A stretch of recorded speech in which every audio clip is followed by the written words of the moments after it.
You're listening to the Esoteric News Briefs, your source for the paranormal, the mysterious, and the strange. Welcome back, Goblins! You're listening to Episode 1 of Season 3 of the Esoteric News Briefs. I can't believe this show has been going on for this long. Really? It's all thanks to you, the listeners. Before we get started, though, I want to thank the members of the Esoteric Archive, specifically Annie K, Kylie H, Soul Rising Studios, and Grand Inquisitor Samantha. Your support helps with the purchasing of reading materials, paying for server costs, and it contributes to keeping a steady supply of coffee in my bloodstream. If you would like to join the Esoteric Archive, go to patreon.com/Esoteric Book Club. All members get early access to shows, and those donating $3 or more a month get extended book club episodes. Goblins who donate $8 or more a month get shoutouts on episodes, along with that warm, fuzzy feeling inside that may or may not be an alien parasite. Maybe you should go get that checked out. There is also a PayPal link for those of you who want to make a one-time donation. But enough about all that. You've patiently waited a full month for this, so without further ado, on with the show. Are trees real? No, this isn't a trick question, nor is it a bizarre conspiracy theory like that one with the birds. This is a legitimate question. If I asked you to describe a tree, I venture to say that everyone would probably have a similar description. Trees are perennials, meaning that they don't die at the end of each year. They have a trunk that raises their leaves far above ground level. They have deep roots that give them stability and help them to draw moisture from the surrounding landscape. And finally, trees are made from wood. This material provides a flexible but rigid structure to the plant and is a great solution for storing vital sugars. But how is an oak related to a baobab or a date palm? In short, they're not. So what part of their family, order, or species declares them a tree? In truth, none of them do. There is no binomial classification for trees. That title is really just a blanket term for a type of plant formation with a group of similar characteristics. But ultimately, there is no scientific classification for a tree. This really isn't much more than trivia, but I suppose it would be a fun way to irritate people at a party. Hey Jimmy! Hey Steven! Did you know trees ain't real? There are many theories about the origins of life on Earth. One theory is panspermia, and, once you get done giggling at the name, it's a fascinating theory. The idea is that life may have formed on Earth, but it may not have originated on Earth. I'm not saying that all life on our planet is extraterrestrial, although I'm keeping a watchful eye on the octopus. The theory is that the building blocks of DNA may have hitched a ride on meteorites. We've actually found evidence for this in the past. We have previously found adenine, guanine, and uracil within carbon-rich meteorites, 3 of the 5 components of DNA and RNA. We have even found traces of amino acid chains in interstellar rock. In a recent study of 3 specific meteor types known as carbonaceous chondrites, it was discovered that there were all 5 DNA components. Just not all in the same chunk of rock. It's sort of like receiving IKEA furniture that's been shipped in multiple boxes, and without any instructions. All the parts are there, they just may not all get there at the same time. There is one major concern, though. Are the chemicals detected in the meteorites from space, or were they picked up from their impact with the Earth? To start, the scientists have access to soil samples from the impact sites where each meteorite struck. While these compounds are detected in both, the concentrations are drastically different. That in itself is not conclusive, but there is another test that could be done. we could test what carbon and nitrogen isotopes are incorporated in the structure of these biological building blocks. If there is a higher concentration of isotopes not found on terra firma, it would more definitively point towards an extraterrestrial origin. Then again, this test would require massive quantities of meteorite material, since these chemicals are already in such minuscule quantities in the rock. But wait, there is one more test in the works.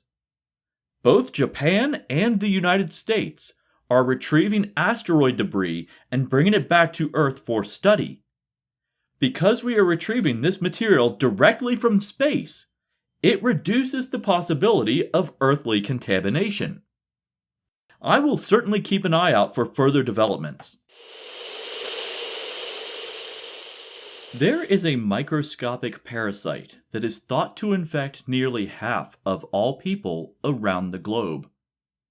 Known as Toxoplasma gondii, this little critter is best known for being found in the feline species, specifically in the domestic house cat. While it generally causes mild flu-like symptoms upon onset, it can cause lasting damage to a person's eyes if that person has a compromised immune system. Otherwise, it seems to be relatively harmless. At least, that's what we thought. Cat owners, don't freak out on me just yet. In fact, this news may not be that bad for you. It seems that this parasite has grown to create a beneficial symbiotic relationship with its host. In a rather unconventional study, it was found that people infected with Toxoplasma gondii tend to be more attractive. Yeah, I had that same initial reaction. Now, the results of this experiment are totally subjective, since attraction varies from person to person, but overall, the results of this study show that those who carry the parasite were judged by their peers to be better looking. This seems to make very little sense. Generally, evolution has caused life forms to shun those who exhibit signs of infection. But the symptoms generated by this parasite include increased testosterone production in men, better facial symmetry, lower BMI in women, and an elevated view of one's own attractiveness. Most of these symptoms are self-explanatory, but what does facial symmetry have to do with anything? Biologically, the human species subconsciously determines a potential mate's health based on facial symmetry. The more evenly proportioned a person's mugshot is, the more likely they are to get laid. Weird, huh?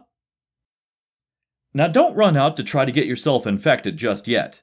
There still are some other more drastic side effects that have cropped up in Toxoplasma gondii infections.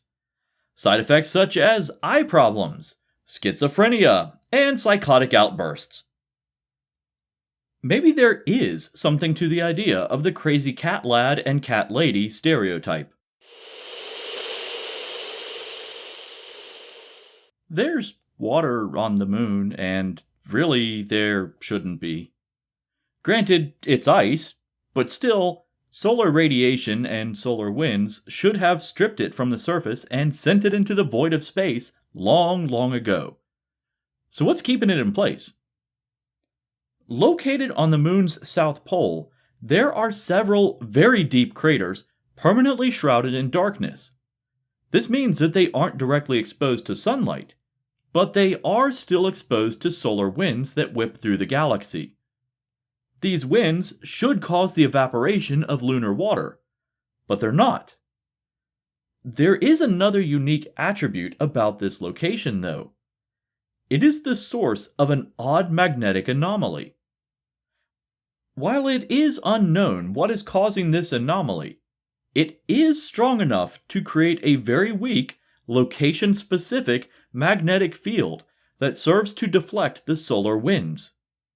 Without exposure to solar radiation or solar winds, water is able to pool in the bottom of these craters and freeze in place.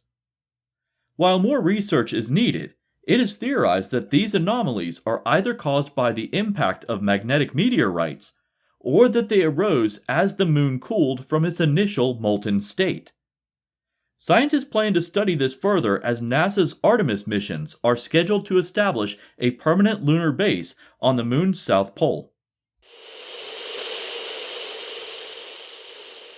Man, it seems like a lot of this month's articles are space-based in some way. So do you remember Oumuamua, the cigar-shaped object that did a flyby of our solar system a few years ago? The one that was declared to be the first recorded object to come from outside of our solar system? Well, apparently it's not the first. Technically. In 2014, a meteorite detonated in our atmosphere over the South Pacific Ocean. At the time, it was suspected to have extrasolar origins because it was traveling at a rate of speed and at a trajectory not thought possible for our solar system. The information needed to confirm this was held by the United States Space Command, but was declared classified by the US government. It's completely unclear why, it just happened to be that way. Because the data necessary to confirm the meteorite's origin was unreleased, the initial report could not be peer-reviewed or published. Since then, the USSC has confirmed the data cited in the paper and has stated that this object predates the sighting of Oumuamua by 3 years, making it the first known object to enter our solar system from the outside. In released documentation from the now defunct ATIP program, it was discovered that the US government was thinking about blasting a hole to the center of the moon using thermonuclear explosives for the sole purpose of looking for a hypothetical ultralight metal that may or may not even exist. Of course we did. These hypothetical metals would be used to construct a space vessel that would be powered by a negative mass propulsion system, a system that is also theoretical because of the laws of physics. This is where I planned to start a new segment in the episode in which I tell you about small town sightings of all things strange. But it has been a very slow month, and I only have a few stories to relay to you. So let's get right into it. I present to you Paranormal Neighborhood Watch. In late May of 2022, a triangular UFO was sighted over a busy road in Charlotte, North Carolina. The UFO witness took to social media to see if they could get confirmation of their encounter. Skeptics noted that severe weather was causing planes to use lower altitude flight paths en route to Charlotte Douglas International Airport, and that they believe this is what the witness really saw. Despite skeptical opinion, this is the 9th UFO sighting in the Charlotte area since 2021. On May 8th, a West Virginia turkey hunter discovered the skull of a giant ground sloth in a creek bed in Putnam County. Initially thinking that it was a cow skull, it was later identified as belonging to the extinct Megalonyx jeffersoni and is estimated to be at least 11,000 years old. And finally, students at the National Forensics Academy in Oak Ridge, Tennessee, are learning to use dowsing, also known as witching, to locate buried corpses. According to instructor Arpad Voss, it has to do with piezoelectricity, and one just needs rods with the quote, right voltage to locate human remains. This has been Paranormal Neighborhood Watch. Man, that felt a little underwhelming. Oh well, I'm sure we're bound to have more local weirdness pop up soon. Okay, this next article sounds a little bit insane, but bear with me. During the Cold War, Russia began to train beluga whales and military attack dolphins. No joke. The dolphins were trained from a base located in Sevastopol, which fell under Ukrainian control after the fall of the USSR in 1991. This base was located in the Crimea region, which was later annexed again by Russia in 2014. The Russian military reports that they have developed a device that allows them to convert dolphin sonar signals into a signal that can be displayed on a monitor. Apparently, they are currently utilizing this technology.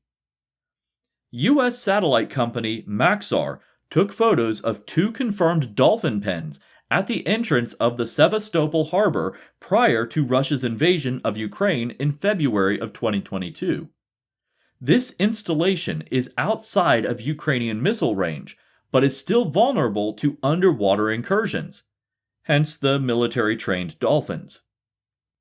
If you think that this is too crazy to be real, you also need to know that the US Navy, not to be outdone by the Russians, employs both dolphins and military-trained sea lions. We are quickly approaching the end of the show, so that means it's time for everyone's favorite segment. News of the Weird. Canadian Parliament has recently declared that its citizens in outer space will still be subject to Canadian laws. The new law states, quote, "A Canadian crew member who, during a spaceflight, commits an act or omission outside Canada that, if committed in Canada, would constitute an indictable offense, is deemed to have committed that act or omission in Canada." End quote. Later deciding to close any possible loopholes, they further added that this law extends to the surface of the moon as well. In response, Canadian citizens said, To be fair. Well, to be fair. in a case of a tweet being taken completely out of context, and I can't believe that I actually have to say this, scientists are emphatically stating that no, the Loch Ness Monster is not just a misidentified whale dick. If this statement is confusing, don't worry, there's photos included with this article. Recent fossil discoveries have revealed that some pterosaur species were fully covered in feathers. The specimen in question, Tupandactylus imperator, was preserved in such detail that we can see multiple types of feathers and we can observe the melanosomes under an electron microscope. Melanosomes are microscopic organelles that hold color pigment in feathers, and every color has a melanosome of a different shape. This means that we can make an accurate full-color reconstruction of this particular species. Of course, being that the internet exists, there are people opposed to this blatant use of both science and logic. Their opinions can be summed up as, "I like my dinosaurs like I like my kaiju, covered in scales and dragging their tails. Oh, right." Exobiologists have proposed a new theory as to why we have yet to encounter alien civilizations. In this new theory, based on the linear growth of cities on Earth, it is proposed that alien civilizations will, at some point, reach one of 2 conclusions: a homeostatic awakening or complete societal collapse. In the homeostatic awakening scenario, an alien civilization would collectively come to the realization that its consumption of resources is greater than the supply of said resources, thus forcing them to dial back their intergalactic expansionism. The alternative is the interplanetary equivalent of the movie Mad Max. Finally, geologists have recently discovered the remnants of an 830 million year old life form trapped inside a halite crystal. It is speculated that fluid-filled inclusion sealed within these crystal formations could create microhabitats, allowing these ancient life forms to survive for countless eons. If this already didn't sound like a horror movie setup, halite crystals are commonly known as rock salt. You know, the stuff we use to melt ice on highways in the winter. Nothing bad could come from this, right? Well, that's all I have for tonight. I suppose I will add primordial salt monster and sexy feline brain parasites to my list of Lovecraftian horrors to worry about. Anyway, until next time, I'm your host, Jason, and you've been listening to the Esoteric News Briefs.